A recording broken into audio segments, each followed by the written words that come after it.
पश्चिम बंगाल के आसनसोल शहर से लगभग 3 किलोमीटर की दूरी पर राष्ट्रीय राजमार्ग के किनारे आसनसोल शहर के बाहरी इलाके में काली पहाड़ी स्थित नुनिया नदी के तट पर प्रसिद्ध मां घाघर बुढ़ी की मंदिर है, जो आसनसोल का सबसे पुराना मंदिर है। मान्यता है कि मां घाघर बुढ़ी अपने भक्तों की हर मुराद पूरी करते हैं, जिसके कारण मंदिर परिसर में प्रतिदिन भक्तों की भीड़ लगी रहती है।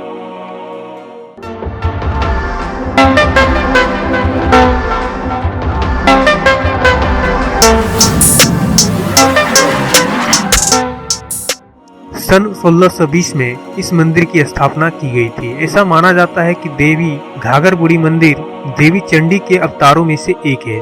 स्थानीय लोग घाघर बुढ़ी मंदिर में देवी की पूजा बड़े श्रद्धा भाव से करते हैं। देवी घाघर बुढ़ी की मूर्ति एक पिंड के रूप में स्थापित है, जो चांदी के आभूषणों से सुशोभित है। नारंगी और गुलाबी रंग की इस मंदिर की दीवार पर कई नक्काशी है, जो पारंपरिक बंगाली संस्कृति का प्रतिनिधित्व करती है। मुख्य मंदिर से सटे कई अन्य मंदिर हैं। ऐसा ही एक मंदिर सियाराम और भगवान हनुमान मंदिर है। हर वर्ष 15 जनवरी को मंदिर के सामने के मैदान में घाघर बुढ़ी चंडी माता मेला आयोजित किया जाता है।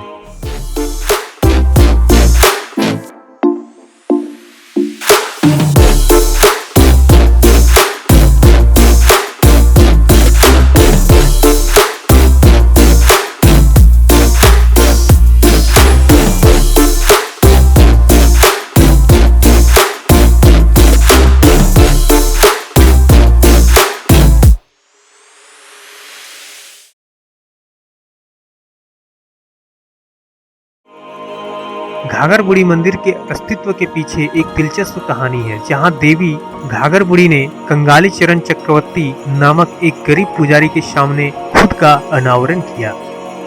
जी हाँ दोस्तों, कहा जाता है लगभग 550 साल पहले आसनसोल शहर आसन के पेड़ों से घिरा हुआ जंगल हुआ करता था, जहाँ पुजारी कंगाली चरण अपने परिवार के साथ रहते थे और पूजा के लिए आसपास के गाँव में जाते थे। रोजाना वे गाँव तक पहुँचने के लिए नुनिया नदी पार करते थे। एक दिन की बात है जब भूख और प्यास से व्याकुल कंगाली चरण ने नुनिया नदी के उस पार एक पेड़ की ठंडी छांव में लेट गए और वह मां चंडी को थके हारे तरीके से बुलाने लगा। अपनी गरीबी हालात के बारे में बोलता गया और फिर रोते हुए सो गया। फिर उसने देखा कि जंगल एक अजीब अंधेरे में घिरा हुआ है। अचानक उसने एक अजीब सी दिखने वाली बूढ़ी महिला को देखा। वह एक बांस की छड़ी लिए धीरे धीरे उसके पास पहुंची। कंगाली चरण की आंखें चमकने लगी, मानो उनके पूरे शरीर से बिजली चमक रही हो। बूढ़ी महिला ने 3 पत्थरों के टुकड़े कंगाली चरण को दिए और कहा, यहाँ एक मंदिर स्थापित कर उसकी पूजा करो।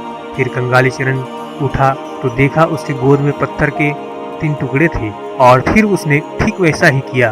तब से आज तक इनकी पूजा होती है। देवी घाघर बुढ़ी ने पत्थरों के इन 3 संपादनों के पीछे के महत्व को विभाजित कर दिया, अर्थात इनमें मध्य में माता घाघर बुढ़ी, बाएं ओर देवी दुर्गा और दाहिनी ओर महादेव है। मंदिर के पीछे नुनिया नदी है, जो विशेष रूप से मंदिर में आकर्षण का केंद्र माना जाता है। नुनिया नदी तेज आवाज के साथ बहती है और चारों ओर शांति फैलाती है। नुनिया नदी को दामोदर नदी की एक शाखा माना जाता है, लेकिन रहस्यमय तरीके से इसका गंतव्य आज तक अज्ञात है। पानी बहुत ही ठंडा है और पर्याप्त धारा प्रवाह है। इस नदी का खासियत यह है कि इसका एक भाग जहां साफ पानी से भरपूर है, वहीं दूसरे भाग में प्रवेश करते ही यह पानी सफेद झाग से भर जाता है। आने वाले भक्तों के अनुसार यह माता का एक चमत्कार है, जो बिना किसी साबुन के पानी को झाग से भर देती है।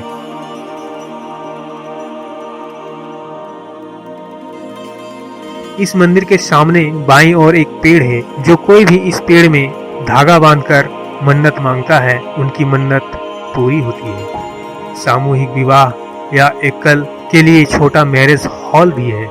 यहाँ हर शनिवार को प्रसाद खिचड़ी के रूप में बनाते हैं, जो बहुत ही स्वादिष्ट होता है। इस प्रसाद को लेने के लिए इस दिन बहुत सारे लोग आते हैं।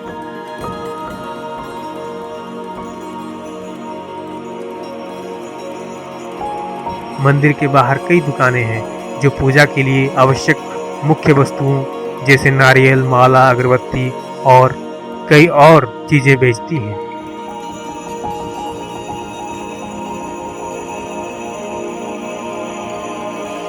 आशा है आपको यह वीडियो पसंद आई होगी। तो अभी तक अगर आपने हमारे चैनल को सब्सक्राइब नहीं किया है तो जल्दी से सब्सक्राइब कर लें और ऐसे ही इन्फॉर्मेटिव वीडियोज सबसे पहले देखने के लिए घंटी का बटन जरूर दबाएं।